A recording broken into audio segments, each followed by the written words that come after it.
Sunday Night Production. Preview du Critérium de Dauphiné et dernière ligne droite avant le Tour de France. C'est parti pour Full Gaz, le podcast des vrais gaziers. Full Gaz, plongez dans l'actualité du cyclisme professionnel avec la tête dans le guidon. Salut les amis, resserrez vos chaussures, rentrez les épaules et gardez la tête dans le gazon, dans le guidon. Oh, très bonne blague. Bienvenue dans le podcast Full Gaz présenté par LTDG depuis Metz. Et oui, on est à Metz, la tête dans le gazon parce qu'on revient d'un événement foot. Franchement, on s'est régalé, on a fait les barrages de la Ligue 1 avec des accès de zinzin.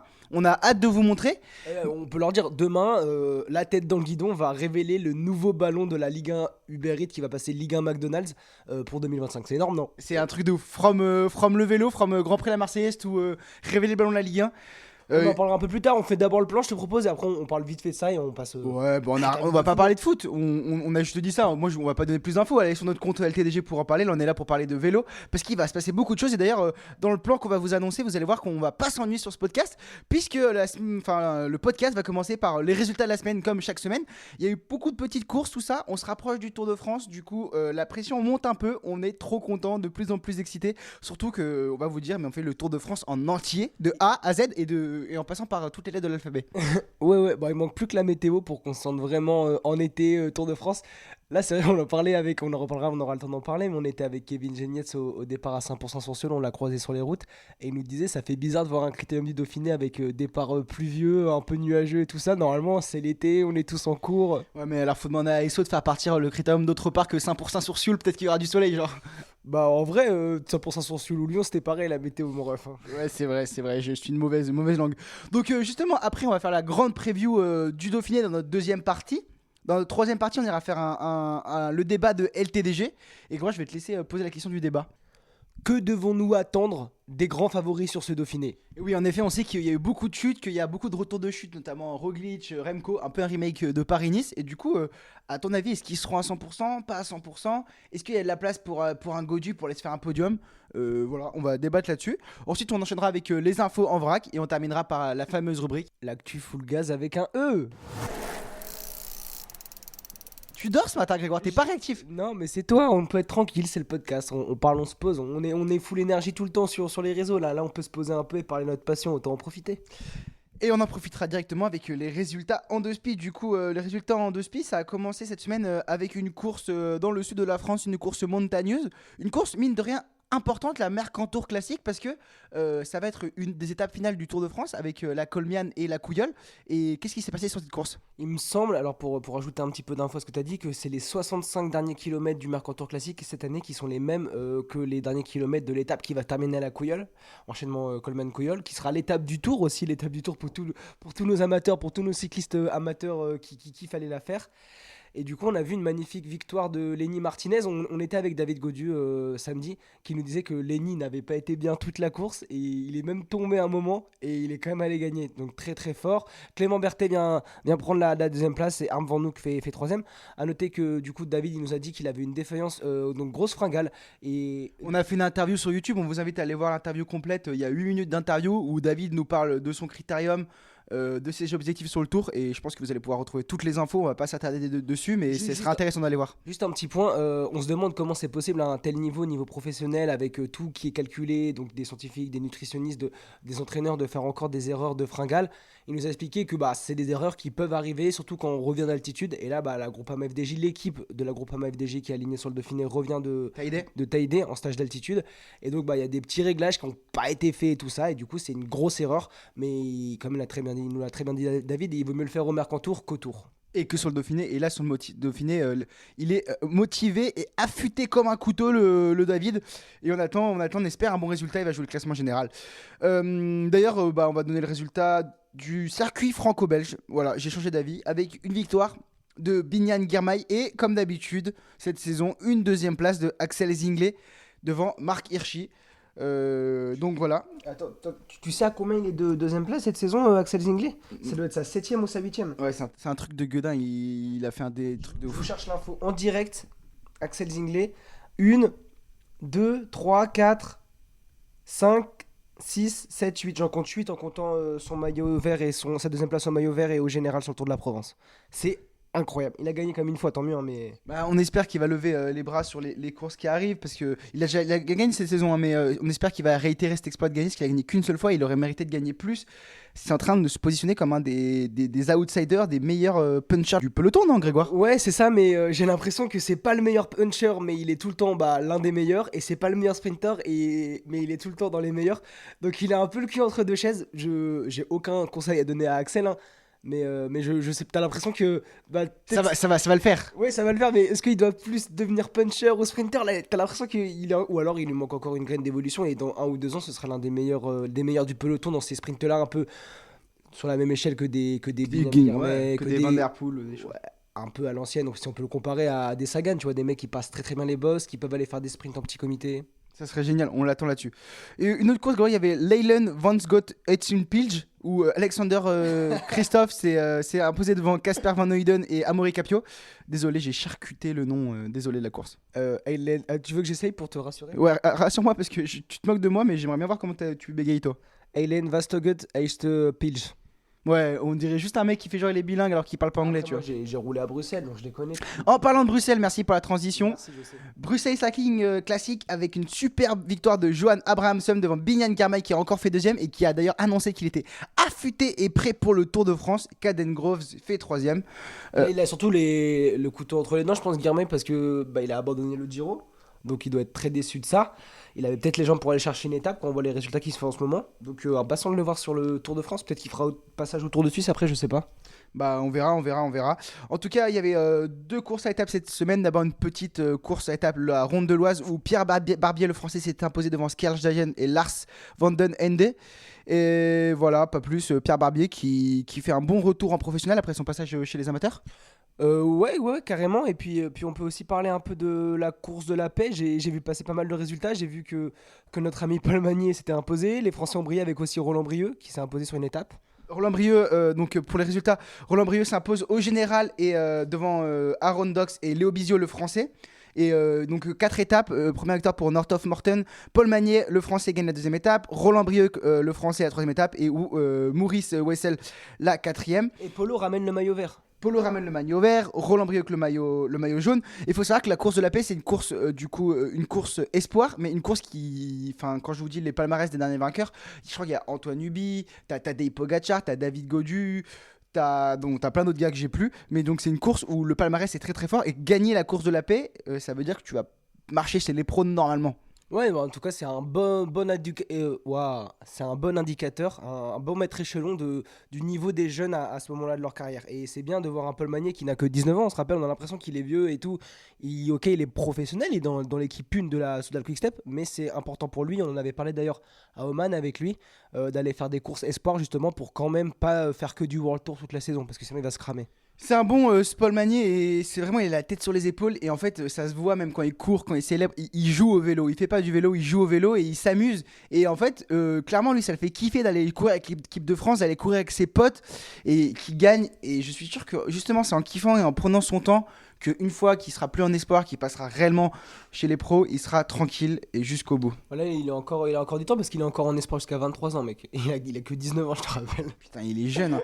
Il envoie des watts au mètre carré. Ouais, mec, bah oui, bien sûr, il est trop fort. Mais voilà, il prend son temps, il se régale et il gagne, donc c'est tout ce qu'on lui demande, hein.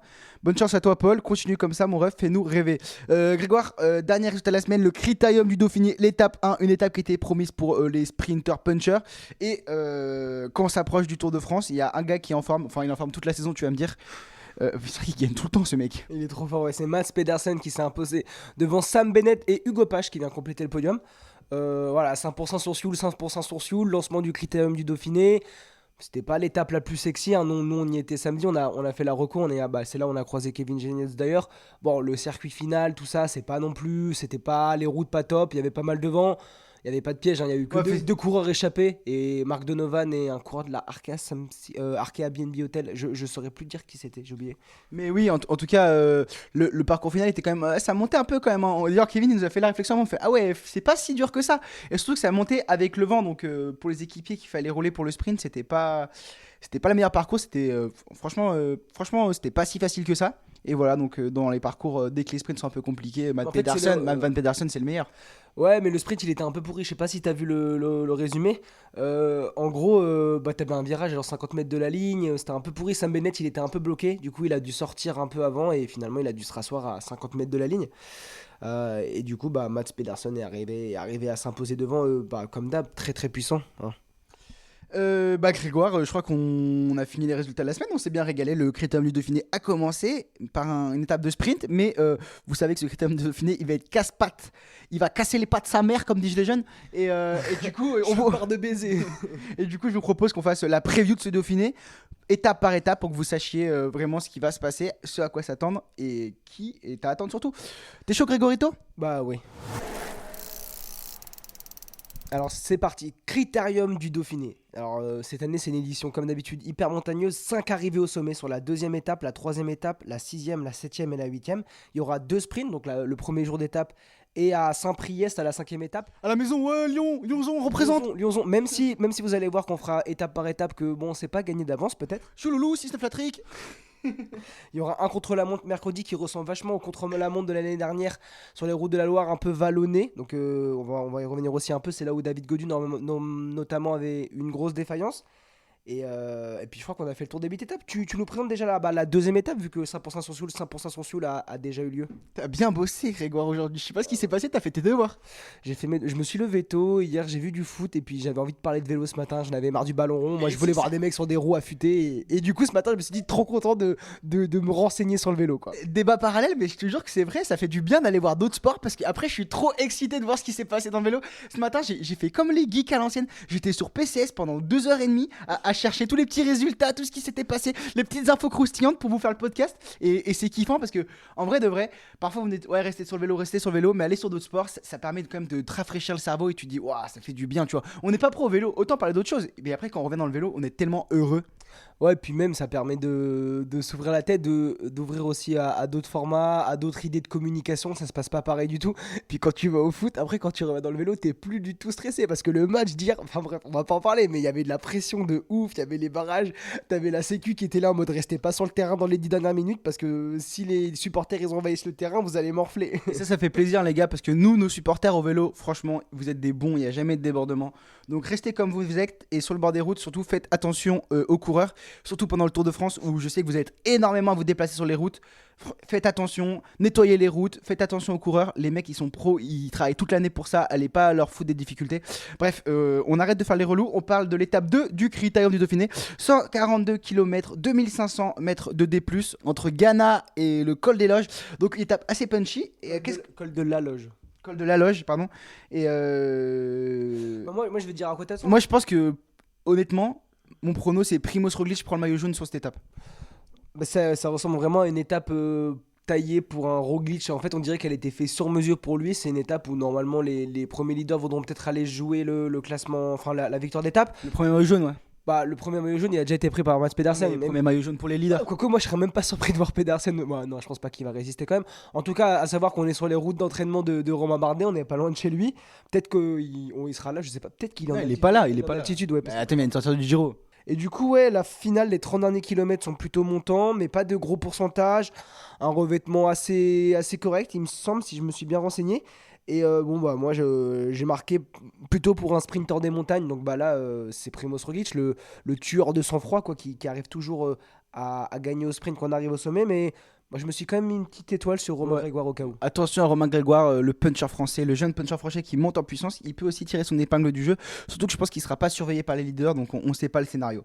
Sur l'étape 3, Grégoire, une étape de 181,7 km avec 2833 mètres de dénivelé, avec un départ en bosse et un parcours vallonné la veille d'un chrono. Ça ressemble à une étape toute faite pour que les échappés l'emportent.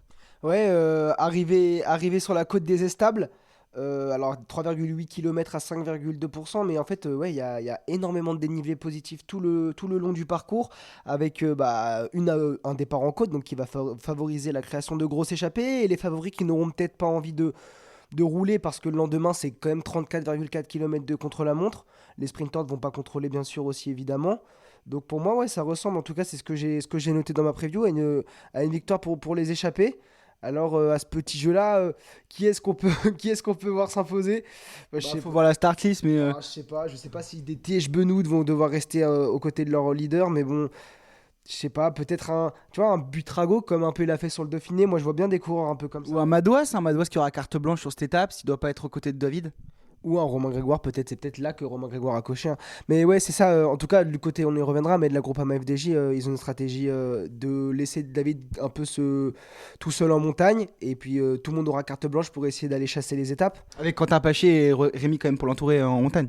Ouais, voilà, du coup, je pense qu'il faudrait Un Barguil. Ouais, mais un Barguil, je sais pas s'il va s'accrocher au général. C'est ça, en fait. Justement, un Barguil C'est s'accroche à encore- pas. Je pense qu'on y verra plus clair après l'étape d'aujourd'hui. Et en fonction de gens, s'il y a des gens qui ont pris des éclats et tout ça, c'est sûr qu'on va aller voir des outsiders qui prennent des éclats dans l'échappée. Essayer de prendre l'échappée du reste lendemain. Un Andreas Kron pourrait être très très bon là-dessus. Un Nelson Paoles aussi. Enfin bref. Plein de monde, plein de contenders pour cette étape, je pense qu'il qui favorisera les échappées. Avant le chrono du coup de mercredi, 34,4 km de chrono, 427 mètres de dénivelé, donc quasiment tout plat. En vrai, c'est un chrono pour Remco. Bah, pas tant. En fait, toute la première partie longe la Loire. Et après, à partir du 23e kilomètre, ça commence à remonter un petit peu. Attends, il est champion du monde de chrono, c'est tout plat, c'est pour Remco. Ouais, mais pourquoi pas voir Roglic? T'as beaucoup de très bons contre la montre. Oui, oui, bien sûr, je pense que Remco est l'archi favori sur ce contre la montre, hein. Mais ouais, pourquoi pas voir ce que peut faire un Ayuso, un Roglic qui avait battu. Ouais, bon, ok, il était tombé sur le contre-la-montre du Tour du Pays Basque, mais bon, Primoz Roglic s'était trompé de route, tu te souviens comme il était. Oui. Donc je sais pas quels écarts s'attendent. En tout cas, fait, pour nos Français, pour moi, ça va être un vrai test pour nos deux leaders français, Guillaume Martin, David Gaudu, voire. D'ailleurs, Tu vois. David nous a dit qu'il attendait énormément ce chrono parce que ça faisait quasiment un an qu'il n'avait pas fait de chrono depuis le Tour de France. Et du coup, il attendait ce chrono pour se tester. C'était les jambes, surtout que cet été, sur le Tour de France, il y a 2 chronos, dont l'arrivée finale en chrono. C'est très très important de se tester sur ce chrono et qui est quand même un chrono pour spécialistes long, plutôt plat et donc qui favorisera les spécialistes. Tu vois, on peut voir un Bruno Armirail très bien marcher là-dessus. Ouais, ou même un Nicolo Parisini, tu vois. Non. Le mec, il connaît rien au vélo. Non, mais oui, c'est clair que Remco archi favori, et après ce contre-la-montre, on aura déjà une bonne vision de qui va pouvoir jouer le podium ou en tout cas le top 10 au Tour de France. Du coup, stage 5, Grégoire, pour enchaîner Ample-Pluie Saint-Priest, une étape pour les sprinters. Je pense qu'on va revoir une victoire de notre ami Mats Pedersen, c'est sûr. On passe Tu rapidement. sais qui va gagner, mais pas dans le peloton. Moi j'ai ma petite anecdote. Enfin, mon petit prono. Je pense que Mats Pedersen va prendre l'échappée et va aller s'imposer dans l'échappée. Parce que regarde, si tu regardes bien, c'est une étape où tu as quand même 2300 mètres de dénivelé positif. Oui, c'est ça que je dis. Il n'y a pas de vraies étapes de sprint, hein, ça monte tout le temps. Hein.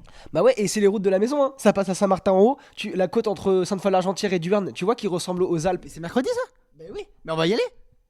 Non, c'est jeudi, on n'est pas là. Ah, on n'est pas là. Paris, on est Ah, à putain. Roland-Garros. Mais oui, donc c'est une étape de ouf. Putain, Mornan, ça passe. Mais c'est vraiment. En fait, La côte de Givors, c'est la Casbah, frère. mais ça passe, enfin, nous, c'est nos routes d'entraînement, et c'est pour vous dire que ces coins-là, c'est vraiment pas facile, hein. La côte de Duerne, de Sainte-Foy-l'Argentière à Duerne, Ils l'ont marqué catégorie. 5 km à deuxième catégorie, à 7% quand même, et tu la vois cette côte. Bah, Le j'ai revêtement j'ai le com, frère. Bah non, mon ref. Comment ça? Bah t'as pas le com. Bah, si, c'est moi le meilleur rouleur de la région. Bah il y a quand même dans Godon, puis il y a Venturini, Jérôme Cousin. Jordan Sarrou. Ouais, c'est peut-être à moi qui ai le com. J'ai pas le com, oubliez ce que j'ai dit. Bon, Stroligno, petit contretemps, on s'est fait virer de la chambre d'hôtel. On termine le podcast, ils nous ont laissé nous mettre sur la terrasse. S'il y a des petits bruits de fond, des sirènes de police et tout ça, on essaiera de s'arrêter au bon moment. On entend un petit peu la rue, mais je pense que ça va le faire. Ouais, ça va le faire. Et puis même nous en extérieur, à Metz, plus belle ville de France, je crois. Donc on peut profiter aussi de la vie ou on est obligé de faire des podcasts pour vous là? Et ouais, non, du coup, j'en étais à la fin de l'étape vers Saint-Priest, c'est quand même sinueux. Puis après, t'as toute une plaine, c'est vers Corba, Saint-Priest. S'il y a du vent, là, ça peut être un peu technique dans le final. C'est pour ça que je me demande si un Mats Pedersen va pas essayer de prendre l'échappée sur cette étape pour aller s'imposer devant, tout simplement. Non, je pense que c'est possible. Mais moi, je vois Puton arriver au sprint, contrôler. Pourquoi aller essayer de se mettre dans le rouge pour ça? Alors que je pense qu'au sprint, c'est le meilleur sprinter. On verra, à voir. Après, son critérium est fini, lui, hein. Après, c'est 3 étapes de montagne. Et oui, parce que dès la stage 6, on va sur le Collet d'Alvar. On arrive sur le Collet d'Alva, 11,2 km à 8,1%, donc un beau chantier. C'est l'étape de 174 km avec plus de 3439 mètres de D+. Et le dernier passage en 2011, il avait vu qui gagner, Grégoire ? Ouais, c'est en 2011, c'est ma petite stat dont je suis un peu fier, c'est pour ça que j'ai envie de la dire. C'est Joaquim Rodriguez qui était imposé en 2011 sur le Critérium du Dauphiné devant Robert Reising et Van Den Broek. A savoir que sur ce Dauphiné, il avait été remporté par Bradley Wiggins devant Cadel Evans et Alexandre Vinokourov. C'est une étape, en fait, de ce que j'ai pu lire et en me renseignant, ça ressemble aux routes qui montent dans les stations de ski dans les Alpes, donc c'est très régulier, mais c'est plus pentu que l'accoutumée, 8,1%. Je pense que cette étape va faire de grosses différences. Je pense aussi que là, de toute façon, les 3 derniers jours, comme tu as dit, c'est la bataille pour le classement général. Parce que déjà, dès l'étape 7, on fera Albertville-Samoins. Donc une étape de 155 km, mais avec quand même plus de 4300 mètres de dénivelé. C'est les routes de l'étape du Tour de 2023, donc nous on les connaît, col de la Ramaz par la côte d'Arrache, le col des Saisies. Ça va piquer et surtout on arrive surtout à Samoins sur une côte de 10 km à 9,3%, ça va casser les pattes ça. Ouais, exactement. Ce qui est marrant, c'est que en gros, Samoins c'est surtout connu pour être le pied du col de Jouplane. Sauf que le Jouplane c'est au nord de la ville et quand tu vas au sud, tu peux monter tout simplement sur la côte de Samoins, qui est en fait le plateau de Sex ou de Say, je sais pas comment on prononce. Et c'est un nouveau col pour le Critérium du Dauphiné. Et à ce qui paraît, les locaux ils le qualifient presque de plus compliqué que Jouplane. Et vu comment j'ai douillé dans Jouplane sur l'étape du Tour, là ça va être quelque chose. Nous on le connaît bien Jouplane, on a fait l'étape du Tour l'année dernière et vraiment c'était un chantier barbecue avec le soleil et vraiment jamais de plat. Si c'est plus dur que Jouplane, ça risque de faire des énormes différences et c'est là qu'on va pouvoir voir les meilleurs grimpeurs s'envoler. Et surtout, rappelle-toi, le gros problème sur l'étape du Tour l'année dernière, c'était la chaleur dans la Ramaz ou la Rama. Il n'y avait pas trop d'air. C'était en plein cagnard, il n'y avait pas d'ombre, à part sur les tunnels dans la partie vers le final. Donc là, ça va être sûrement les premières chaleurs de l'année. Dans un col comme ça, on peut voir des grosses défaillances. Ouais, à voir, ça va être intéressant de voir un peu, mais c'est ça qui est cool aussi sur le Critérium du Dauphiné, c'est que c'est vraiment une répétition du Tour de France. Donc s'il y a de la chaleur dans l'école, c'est encore mieux parce qu'on va voir ceux qui résistent le mieux à la chaleur. Et on terminera en apothéose l'étape 8 qui termine au plateau d'Aiglières. Mais par le côté inverse, par celui laquelle Alaphilippe avait remporté la dernière étape du Tour de l'Avenir en 2013, là on va arriver de l'autre côté, donc on n'aura pas la partie gravel, on aura juste 500 derniers mètres en gravel. Et nous on allait faire la reco la semaine dernière, vendredi d'ailleurs, c'était il y a 4 jours. Et on peut vous dire que même si le col est très dur, parce que tu as 6-7 km à 9,5% au milieu, franchement, c'est assez régulier et du coup, tu sens un peu moins les difficultés. Après, on en a parlé avec la groupe AMFDJ, ils nous ont dit que ça allait être quand même chantier parce que ça allait rouler à bloc, quoi. David, quand on lui a dit que c'était simple, il fait « Ah, ils sont malades !» Le profil, il n'y a que du noir. Et après, on en a reparlé avec Romain Grégoire qui disait « Non, mais ils ont raison, en vrai, ce côté-là, c'est pas le plus difficile. » Dans le sens où c'est vrai que le revêtement est quand même très cool. C'est très régulier. Après, ouais, c'est dur, hein, t'es tout le temps entre 9 et 12%, quoi, mais ça m'a pas paru dur comme un Jouplane, tu vois, c'est pas non plus très long. Après, bon, bien sûr, t'auras quand même, avant ça, dans l'étape, un enchaînement de malades. Hein, quand t'auras passé le col de la Forclaz, donc c'est un départ en montée, donc ça, directement, il y a des gars, ça peut les mettre dans le rouge. Ensuite, t'as le Salève, les saisies, le jour d'avant, t'as 12 km à 7%, et après, t'arrives au plateau d'Aiglières, tu vas être quand même bien usé. À savoir que le kilomètre moyen, il est quand même un peu tronqué de ce qu'on a pu voir sur place. Ouais, c'est marqué 9,4 km à 7,1%, mais je sais pas trop d'où ils prennent, parce que en gros, tu as plutôt 4-5 km de plutôt faux plat montant à 3-4% au début. Ensuite, tu as 7 km durs à 9,5% de moyenne. Et ensuite, tu as les 3 derniers kilomètres qui redescendent et qui sont vraiment faciles, c'est l'arrivée, quoi. Bah ouais, les derniers. En fait, quand t'arrives au panneau, parce que c'est un haut lieu de la résistance, donc t'as un panneau magnifique d'ailleurs avec la devise des résistants de là-bas qui s'est marqué vivre libre ou mourir. Ça sera aussi la devise du gros péto. Ouais, les sprinters malheureusement ce jour-là. Et là, à partir de ce moment-là, t'as une longue redescente. Ensuite, t'as un tape-cul, mais que ils vont passer en injection, quoi, avec la vitesse. Et ensuite, tu as un long faux plat avant d'arriver sur une grande route hyper large qui va remonter avec du pourcentage. Là, je pense que tu entre 7-8%. Mais vu que c'est large, tu les sens pas, quoi. Ouais, bien sûr, mais tu as quand même les pourcentages. Et là, en vrai, si on y a une arrivée à plusieurs, on verra un beau sprint pour aller s'imposer là-haut. Moi, ce qui est sûr, c'est qu'avec un enchaînement de montagnes comme ça sur les 3 derniers jours, ça va être ultra compliqué. Et on va déjà voir, par exemple, une question toute bête, est-ce que Remco Evenepoel en haute montagne, avec l'enchaînement des étapes de montagne sur des étapes alpestres... Là, on n'est pas en haute montagne, Grégoire, on arrive à 1500-1600 mètres. Oui, mais en montagne, des vraies étapes de montagne, en tout cas, est-ce que Remco, sur l'enchaînement comme ça, sera au niveau? À savoir que, on le verra dans le débat après, mais Remco a dit qu'il n'était pas à son top forme pour le Critérium du Dauphiné. Donc un Critérium du Dauphiné qui va être super intéressant à suivre. Et d'ailleurs, Grégoire, on a mis un peu nos favoris. Je commence directement avec les grands favoris. Moi, je mettrais Roglic, Remco, les deux grands favoris en fait. Ouais, alors moi Et Jorgensen. non, et Sepp Kuss. Je pense que Sepp Kuss sera plus là que Jorgensen. Jorgensen, il a gagné le Paris-Nice, mais le Paris-Nice était quand même moins montagneux que Voilà, ça correspond quand même plus à Sepp Kuss. Le Paris-Nice, je rappelle que même l'arrivée à la Madone Dutel, ça avait été réduit et tout ça. Ok, il avait gardé son maillot jaune là-bas, mais c'était quand même moins compliqué. Moi je veux, ouais, je suis d'accord, Roglic, Remco, mais t'as aussi des Ayuso, Carlos Rodriguez, Sepp Kuss, Tao Goggenhardt, et puis il y a surtout des collectifs. Moi je parlerai surtout de la Bahreïn Victorious avec un Antonio Tiberi qui sort d'un super Giro, un Jacket, un Santiago Justement, Diego. ça va être dur d'enchaîner pour Tiberi. Ça peut-être, je suis sûr. Mais par contre, moi, c'est l'équipe qui me fait peur et qui est un peu obligée de gagner. Et d'ailleurs, dans les interviews, c'est ce qu'ils ont dit, c'est la Bora-Hansgrohe en fait, plus que Roglic. Parce que Roglic, en soi, il a qu'une seule victoire depuis le début de la saison et c'est sur le chrono un peu bancal. Parce qu'il a été blessé. Oui, mais il a quand même au Paris-Nice, il était pas en forme, il était pas dedans, il est passé à côté. Mais il a pas eu de saison, tu peux pas juger sa saison, il a pas eu de saison Roglic. Il a fait une reprise, il était pas au top pour sa reprise, sachant que c'était sa première saison avec la Bora-Hansgrohe, il devait s'habituer au collectif. Et après, il a chuté directement. Il a pas eu le temps de courir, Roglic. Donc on sait pas où il en sera. Et c'est ça, du coup, le débat, où il en sera. Mais c'est sûr que tu as raison, le collectif est de gagner. Parce que derrière, tu as Hindley, tu as Vlasov, tu as Nico Dens. Ça va être juste de la folie cette équipe. Elle est juste. On a l'impression de revoir la Visma de l'année dernière, quoi. Le truc, c'est que Jay Hindley, on parle d'un mec qui a quand même déjà gagné un grand tour. Vlasov, déjà podium sur un grand tour. Hindley, cette saison, il a été quand même 3ème du Tirreno Adriatico derrière Vingegaard et Ayuso. Vlasov, c'est lui qui gagne à la Madone Dutel sur le Paris-Nice. Sur Paris-Nice, Roglic, il avait pas gagné. Donc en vrai, ils ont 3 coureurs. Et s'il y en a un des 3 qui est pas bien, par exemple, un Roglic qui est tombé, qui est moins bien, ils en ont quand même 2 autres pour aller gagner. Et d'ailleurs, Alexander Vlasov, il a dit, il a dit mot pour mot, c'est vrai que nous avons le luxe d'avoir 3 leaders, tous capables de jouer les premiers rangs au classement général. On va essayer d'utiliser cet avantage le mieux possible. Je ne vais pas dire qu'on est presque obligé de gagner, mais c'est sûr que c'est notre ambition. Voilà ce qu'il a dit. Et t'as Nico Dens aussi qui était avec Roglic, qui nous donne un peu des nouvelles, qui était en altitude avec lui. On était ensemble, Primoz et moi en stage en Sierra Nevada. On s'est bien entraîné, on vient sur ce Dauphiné avec des ambitions et on espère pouvoir montrer que nous ne sommes pas là pour enfiler des perles. Ils vont pas épiler les Kiwis, la Bora-Hansgrohe, équipe grande favorite, mais attention aux autres et surtout au petit français David Gaudu qui va vouloir jouer les premiers rangs et qui, je pense, vu la forme des gars à côté qui a chuté et tout, peut rêver d'un podium. Et Guillaume Martin, toujours là pour un top 10 pour la Cofidis. Comme d'hab, moi Guillaume Martin, j'aimerais bien le voir aller jouer des victoires d'étape, essayer de prendre les échappées et tout ça, s'éloigner un peu du classement général. Après, lui, comme il l'a dit, c'est son essence même de jouer les classements généraux et il veut pas renier cette essence. Ouais, non mais oui, je pense que on peut pas faire, mais pour parler un peu de la forme aussi de Remco, qui est le 2ème grand favori et qui a une forme un peu bancale, moi je le mettrais pas dans mes favoris vu ses sorties médiatiques de ces derniers jours. Alors je propose qu'on en parle dans le débat juste après. Okay. On lance le débat. Ouais. Donc le débat, c'est est-ce que les grands favoris, donc Remco Evenepoel et Primoz Roglic, seront à leur top niveau sur ce critérium du Dauphiné? Et est-ce qu'ils vont jouer la victoire ou est-ce que la victoire se jouera chez les outsiders? Et on a déjà posé cette question, Antoine, à l'un des principaux concernés. On a posé cette question à David Gaudu samedi et qu'est-ce qu'il nous avait répondu?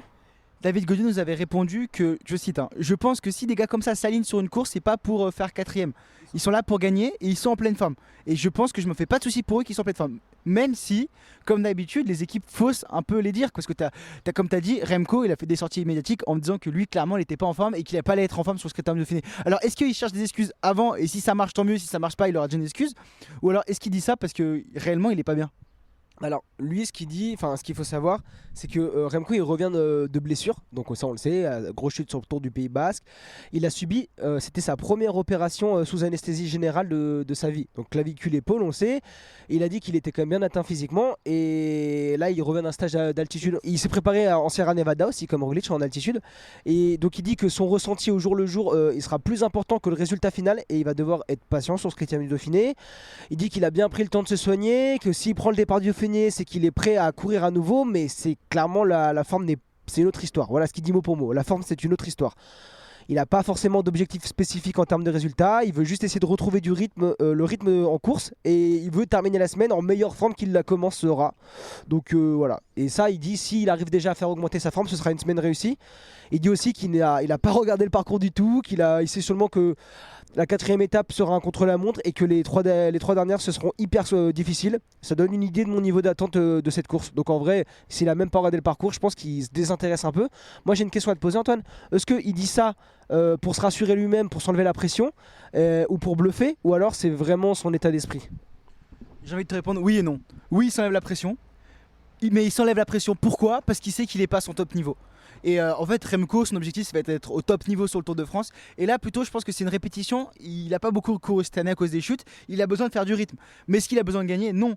Lui, ce qu'il va faire, c'est qu'il gagnera sur le Tour de France. C'est ce qu'il veut faire. Enfin, au moins faire podium, essayer de rivaliser et gagner des étapes. Mais je pense que même sur le Tour de France, il ne jouera pas le classement général et il jouera les victoires d'étape. Donc, je fais. En fait, ouais, je pense qu'il jouera pas le classement général. Il va s'accrocher au classement général. Il veut faire un beau classement général sur le Tour de France. Avec la chute et tout. Et je pense qu'il attend justement ce qu'est de Dauphiné de voir comment son corps répond pour savoir ce qu'il va faire. Après, il a le temps. Il a encore un mois pour bien se soigner et refaire monter un peu la forme. Pour moi, le Tour de France, il va essayer de s'accrocher un maximum au général. Après, ouais, mais moi je préfère voir un Remco Evenepoel double vainqueur sur les chronos et plus de victoires en altitude qu'un Remco 7ème du général hyper décevant quoi.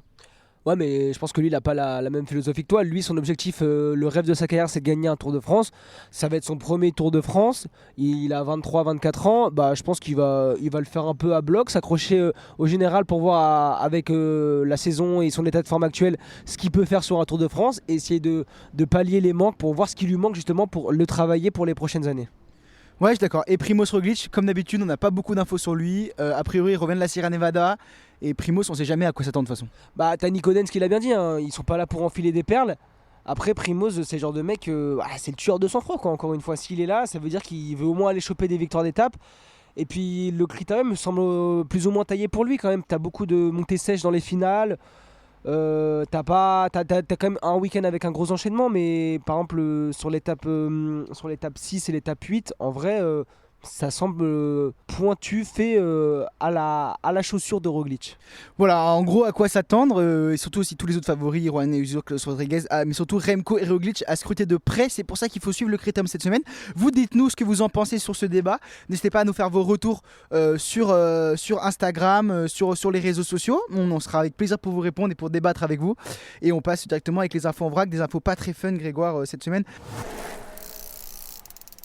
On commence d'abord avec le fait que le Tour de Suisse rendra hommage à Gino Madère avec donc notamment un trophée qui sera attribué aux coureurs passant au point le plus haut de la course. Le numéro 44, le dossard avec lequel il est décédé l'année dernière, sera retiré de la course. Il y aura un hashtag Ride4Gino qui ornera également tous les maillots de leader de la course.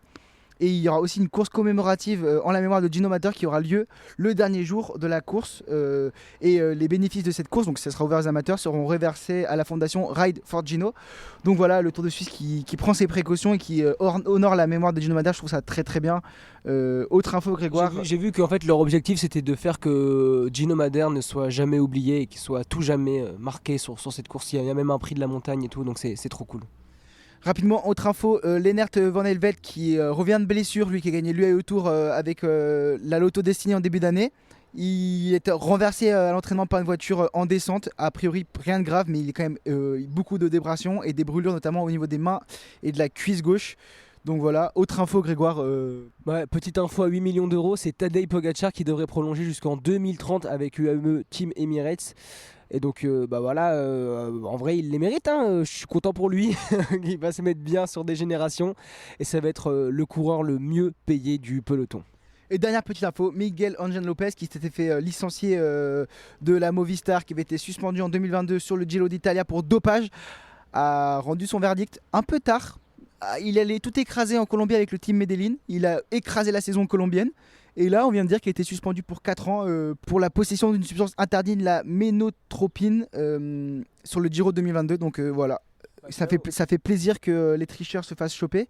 Dommage que je sois 2 ans après, 3 ans après même. Voilà. Grâce, je te propose qu'on passe à l'actu full gaz avec AE, avec 3 petites courses qui sont passées cette semaine.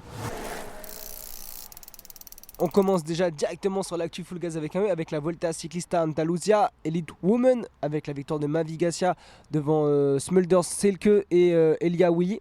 Triplé pour la J. Cole qui a explosé cette Vuelta Ciclista Andalusia, a commencé par l'ITT avec la victoire du coup de Smulders Silke. Stage 2 c'est Mavi Garcia qui gagne, stage 3 c'est Willy Ela qui gagne, sachant que sur toutes les étapes les 2 premières places sont tout le temps remportées par la Jayco Alula, mais sur la dernière étape Sierra Arnelis vient remporter l'étape pour la Movistar et vient casser la bonne lignée de la Jayco Alula. Il y avait 2 autres courses cette semaine, je te laisse énoncer la première, en plus elle est dure à prononcer donc t'arrêteras de te moquer de moi. Dwarsdoor de Wethok. Ouh, pas ouf. Moi j'essaye. Dwarsdor de Worktook. Watstock. Et en plus, la victoire, la gagnante, elle a un nom pas facile non plus. Mais non, mais si, c'est Catherine Schoenberger. Oh, jolie pression.